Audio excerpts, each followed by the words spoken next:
Baik, bismillahirrahmanirrahim. Assalamualaikum warahmatullahi wabarakatuh. Perkenalkan, saya atas nama Wahyudin dengan NIM 1057311241119 dari kelas akuntansi 19G akan menjelaskan terkait mata kuliah teori akuntansi dengan materi yaitu teori sinyal.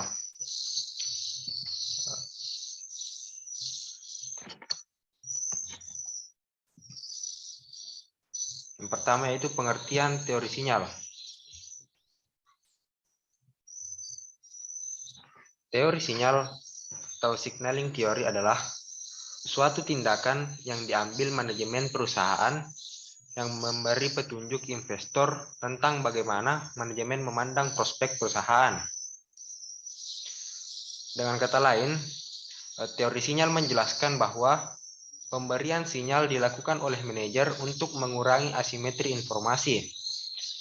Manajer memberikan informasi melalui laporan keuangan bahwa mereka menerapkan kebijakan akuntansi konservatisme yang menghasilkan laba yang lebih berkualitas karena prinsip ini mencegah perusahaan melakukan tindakan membesar-besarkan laba dan membantu pengguna laporan keuangan dengan menyajikan laba dan aktiva yang tidak overstate.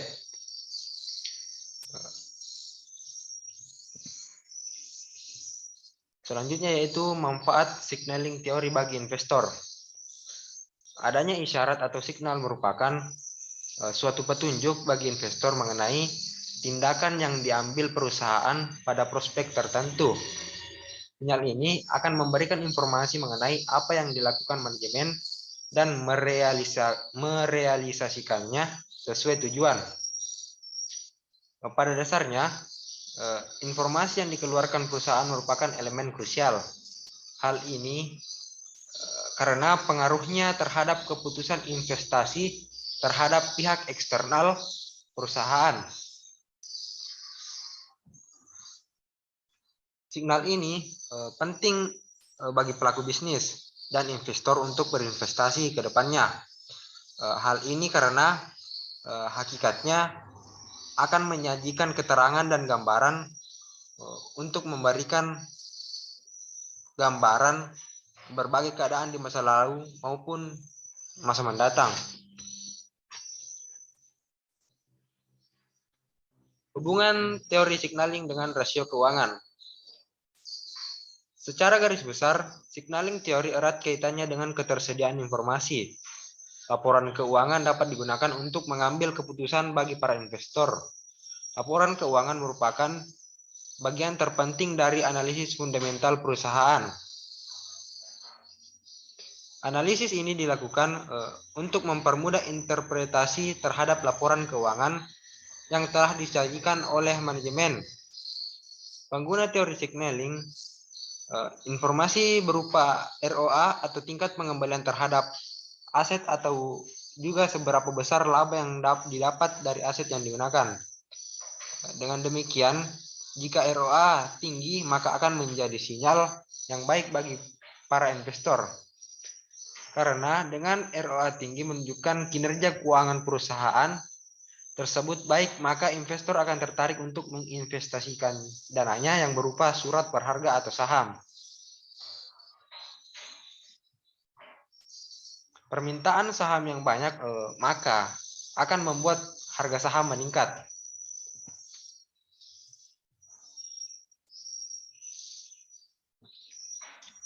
Hubungan teori signaling dengan rasio keuangan perusahaan.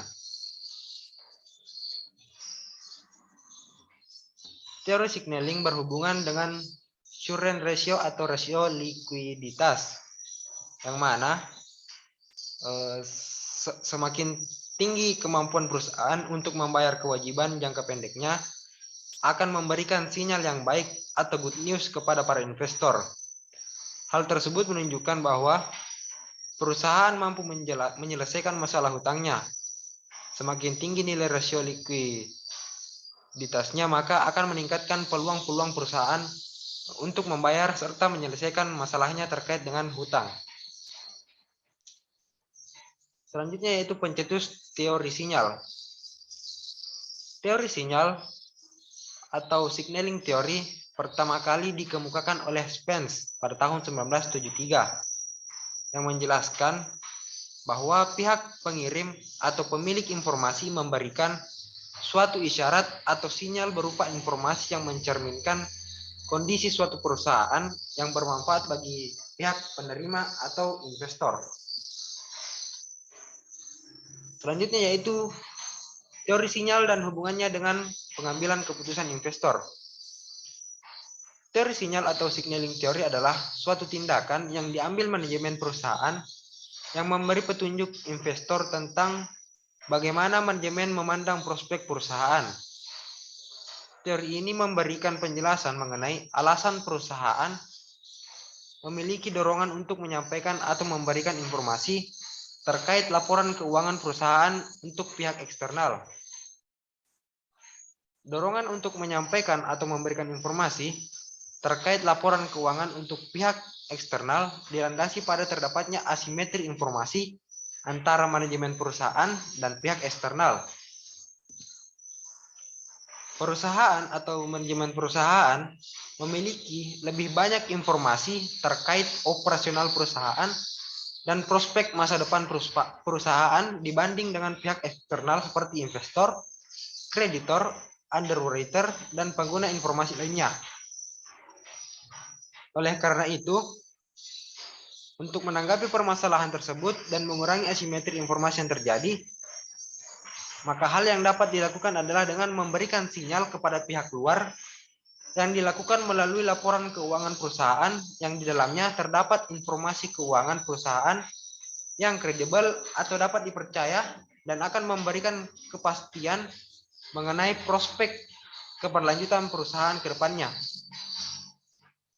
Isyarat atau signal adalah suatu tindakan yang diambil oleh manajemen perusahaan yang memberi petunjuk bagi investor dalam bagaimana manajemen memandang prospek perusahaan.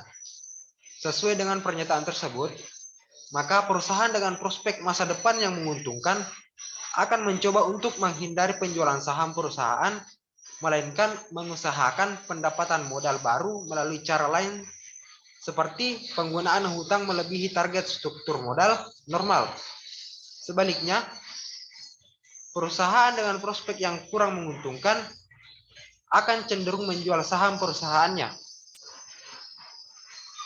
Dengan kata lain, pengumuman emisi saham oleh suatu perusahaan merupakan suatu isyarat atau sinyal yang menandakan bahwa manajemen perusahaan memandang prospek perusahaan tersebut suram, dan apabila suatu perusahaan menawarkan penjualan saham baru dengan frekuensi yang lebih sering dari biasanya, maka harga saham perusahaan tersebut akan menurun. Hal ini diakibatkan karena dengan menerbitkan saham baru, maka memberikan isyarat negatif yang kemudian dapat menekankan harga saham. Dengan kata lain, kenaikan harga saham atau tingginya harga saham suatu perusahaan merupakan indikasi bahwa perusahaan tersebut memiliki nilai perusahaan atau firm value yang tinggi. Oleh karena itu, nilai perusahaan dapat memberikan kesejahteraan bagi pemegang saham seiring dengan meningkatnya harga saham. Adapun teori sinyal berhubungan dengan nilai perusahaan apabila perusahaan gagal atau tidak dapat menyampaikan signal dengan baik mengenai nilai perusahaan, maka nilai perusahaan akan mengalami ketidaksesuaian terhadap kedudukannya. Dengan artian nilai perusahaan dapat berada di atas atau di bawah nilai sebenarnya. Selanjutnya yaitu teori signaling atau signaling theory. Prinsip ini mengatakan action convey information, di mana prinsip ini mengajarkan bahwa setiap tindakan mengandung informasi. Misalnya, tindakan suatu perusahaan menaikkan pembayaran dividen per lembar saham dapat dipandang oleh investor sebagai perusahaan memiliki keyakinan yang tinggi pada kondisi keuangan perusahaan di masa mendatang. Selanjutnya yaitu signaling dan asimetri informasi. Konsep signaling atau pensinyalan tentu akan berkaitan erat dengan asimetri informasi. Teori asimetri mengatakan bahwa pihak-pihak yang berkaitan dengan perusahaan tidak mempunyai informasi yang sama mengenai prospek dan risiko perusahaan. Pihak tertentu pada umumnya dari internal perusahaan mempunyai informasi yang lebih banyak, lebih lengkap, dan lebih baik dibandingkan pihak lainnya.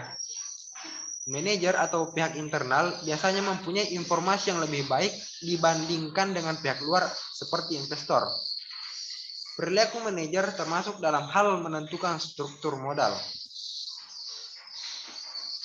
Good news dan bad news. Di mana signal baik belum tentu diinterpretasi atau direspon baik oleh pihak lain. Demikian juga sebaliknya, signal buruk juga belum tentu diinterpretasikan buruk.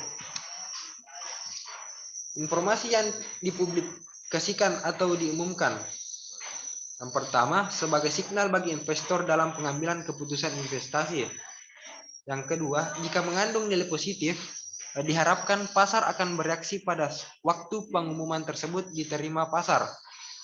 Selanjutnya, setelah terima informasi, perilaku pasar akan menginterpretasikan dan menganalisis informasi tersebut sebagai signal baik atau good news, atau signal buruk atau bad news. Selanjutnya itu reaksi pasar ditunjukkan dengan adanya perubahan volume perdagangan saham. Signaling atau ROS. ROS mengembangkan model di mana struktur modal atau penggunaan utang merupakan signal yang disampaikan oleh manajer ke pasar. Jika manajer mempunyai keyakinan bahwa prospek perusahaan baik dan karenanya ingin agar saham meningkat, ia ingin mengkomunikasikan hal tersebut ke investor.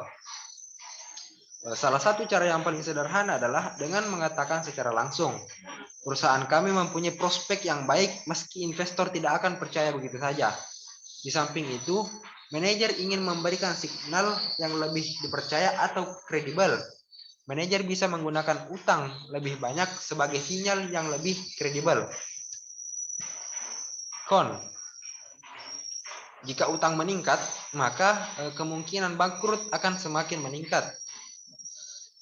Adapun jika perusahaan mengalami kebangkrutan, maka manajer akan tersangka atau terhukum. Misalkan reputasi dia akan hancur dan tidak bisa dipercaya menjadi manajer lagi. Karena itu, perusahaan yang meningkatkan utang bisa dipandang sebagai perusahaan yang yakin dengan prospek perusahaan di masa mendatang. Karena cukup yakin, maka manajer perusahaan tersebut berani menggunakan utang yang lebih besar.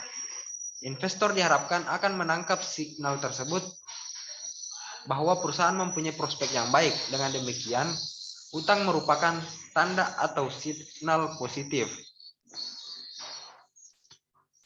Dalam membangun teori signaling berdasarkan adanya informasi yang asimetri, antara lain yang pertama itu well-informed manager atau pihak internal perusahaan. Selanjutnya itu poor informed stockholder atau pihak eksternal perusahaan. Selanjutnya itu signal adalah proses yang memakan biaya berupa deadweight costing atau biaya atas ketidakefisien pasar atau alokasi sumber daya. Bertujuan untuk meyakinkan investor tentang nilai perusahaan. Signal yang baik adalah yang tidak dapat ditiru oleh perusahaan lain yang memiliki nilai lebih rendah karena faktor biaya. Adapun kelebihan signaling teori atau teori signal, yaitu kemampuan menjelaskan mengapa terjadi peningkatan harga saham sebagai tanggapan terhadap peningkatan financial leverage. Adapun kelemahannya yaitu yang pertama, ketidakmampuan dalam menjelaskan hubungan kebalikan antara profitabilitas dan leverage. Yang kedua, tidak dapat menjelaskan mengapa perusahaan yang memiliki potensi pertumbuhan dan nilai intangible atau aset tinggi harus menggunakan lebih banyak utang daripada perusahaan yang mature yang tidak menggunakan utang. Akan tetapi, di dalam teori diperlukan untuk mengurangi efek dari ketidaksimetrisan informasi.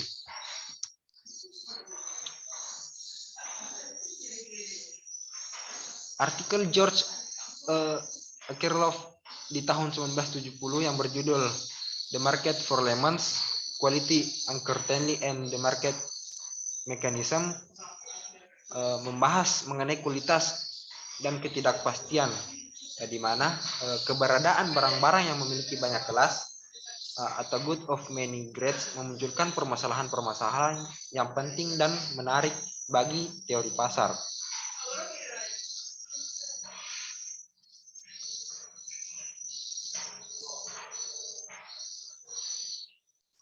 Pemilihan contoh model pasar otomotif ini disebut Akerlof 1970 sebagai esensi masalah. Akerlof mencontohkan 4 jenis mobil. Yang pertama mobil baru, kedua mobil bekas, ketiga mobil bagus, dan yang keempat mobil jelek. Inilah yang disebut Akerlof sebagai lemon. Menurut Akerlof, sebuah mobil baru bisa jadi tergolong mobil bagus atau justru bisa jadi mobil tersebut termasuk mobil lemon. Demikian halnya dengan mobil bekas. Seiring berjalannya waktu, si pembeli tadi menyadari bahwa mobil yang dibelinya adalah mobil jelek. Akhirnya, estimasi inilah yang paling akurat bagi sang pembeli ini dibandingkan estimasi yang dia buat ketika pertama kali membeli mobil tersebut. Pada titik ini, Akerlof melontarkan gagasannya bahwa pada fenomena informasi antara sang penjual dan sang pembeli.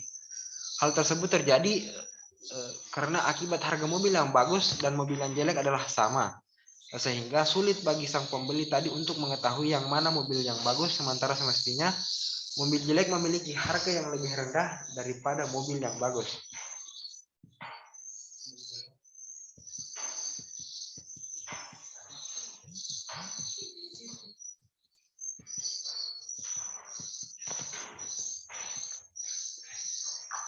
Baik, itulah tadi pemaparan materi dari saya.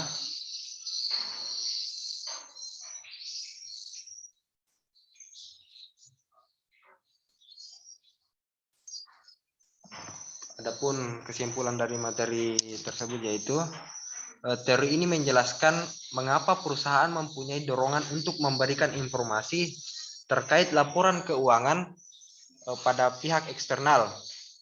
Dorongan perusahaan untuk memberikan informasi karena terdapat asimetri informasi antara perusahaan dan pihak luar, karena perusahaan mengetahui lebih banyak mengenai perusahaan dan prospek yang akan datang dari pihak luar. Kurangnya informasi bagi pihak luar mengenai perusahaan menyebabkan mereka melindungi diri dengan memberikan harga yang rendah untuk perusahaan. Perusahaan dapat meningkatkan nilai perusahaan dengan mengurangi asimetri informasi. Salah satu cara untuk mengurangi asimetri informasi adalah dengan memberikan sinyal pada pihak luar. Salah satunya berupa informasi keuangan yang dapat dipercaya dan akan mengurangi ketidakpastian mengenai prospek perusahaan yang akan datang. Dalam teori sinyal dijelaskan bahwa pemberian sinyal dilakukan oleh manajer untuk mengurangi asimetri informasi. Manajer memberikan informasi melebihi laporan keuangan bahwa mereka menerapkan kebijakan akuntansi konservatisme untuk menghasilkan laba lebih berkualitas karena prinsip ini mencegah perusahaan melakukan tindakan membesar-besarkan laba dan membantu pengguna laporan keuangan dengan menjanjikan laba dan aktiva yang tidak overstate. Dalam praktiknya, manajemen menerapkan kebijakan akuntansi konservatif dengan menghitung depresiasi yang tinggi akan menghasilkan laba rendah yang relatif permanen, yang berarti tidak mempunyai efek sementara pada penurunan laba yang akan berbalik pada masa yang akan datang. Mungkin hanya itu yang sempat saya sampaikan. Sekian dan terima kasih. Billahi fi sabilillah haq fastabigul herat. Assalamualaikum warahmatullahi wabarakatuh.